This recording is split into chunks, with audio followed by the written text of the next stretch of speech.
Hada manaan barbaanna gamtaattis nan hima gamtaan immoo yoo man dhabeeyyuu gamtaan immoo lamaa sadan tokkoon argaa hin filattu keessaa filattanii fuuti. Jirti baa jirti. Hadi manaamu.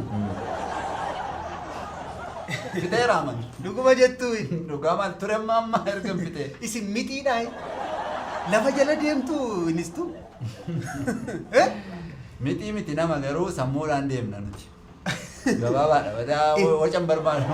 Dhugaan eessaa argattan immoo baadiyyaa mafichisiisaa jirtu re. Margee man fuudhuuf jedhama. Margi. Wajjini nu barsiiftaniittu laa mana barumsaatti margee wajjin immoo baran.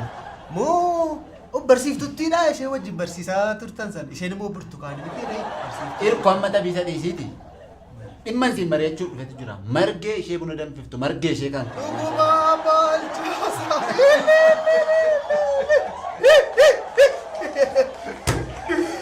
Margee keenya moo? Margee maajin finne nuti turreeyyuu erga finne. Margee!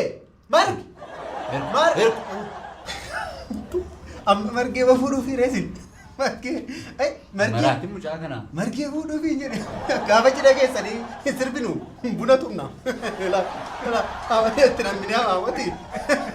Isa miti amma tole jetteere. Haasaa turreerraa. Dhugaadhaa. Haasaa turreetu. Maal isheenis qofaa jirti. Anis immoo isa targitu kana umuriin kunoo deemaa jira. Haalonni jiru kunisuma targitu. Kanaafi maal bakka garaagaraa jiraanna. Kan jedhu murteessinee torbee masa kana ol fuuna margee maal. Ariitiin immoo. Nuuf hin dhaqa. Maali nuti daftanii fuutan nama biraa fuudhuufis hin ariifattan. Naame. Oduu odeessaa ooluun olii gadi maal jechuun hin barbaachisu dhossaa maaniti haasaa turre mucaanis safuu beektii aadaa beektii hin sodaadhu. Salphatti amma yeroo malee hin jaalladhu. Hin jettuu sidii hin jaalladhaan jettuu. Dhosseemoo galgala baay'ee haasofnaa. Ani utuumee gara jabina jaarsolii ammaa naa kenne. Dhugaan jedha nama silaa nama meeqaananii sin jaalladha. Tiyyuu nama kana hin harkatti hin bilchaattu silaati. Dhugaan jedha. Amma ijoollee meeqa fa'aa godhachuu barbaaddu? Egaa ijoollee illee kennaa waaqayyooti. Isheenis afuruma barbaadde anis afuruma yaadaan. Saddeet moo? Afuruma walitti malee. Afur barbaaddu? Afuriif afur akka ta'e reefuu naa gala. Nuddu ati buna kana meesina feeraa dhuge. Reefuma inistu dhimma san maal gootanii? Dhimma san maal gootan?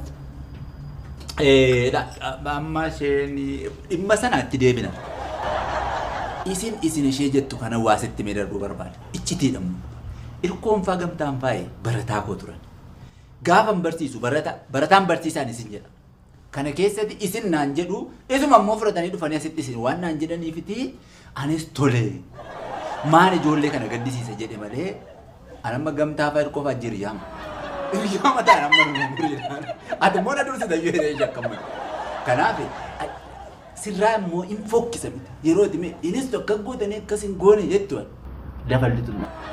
Inis teetuu naan jettee yoo natti tolu. Inis akka goote naan jettee dhiisiiti.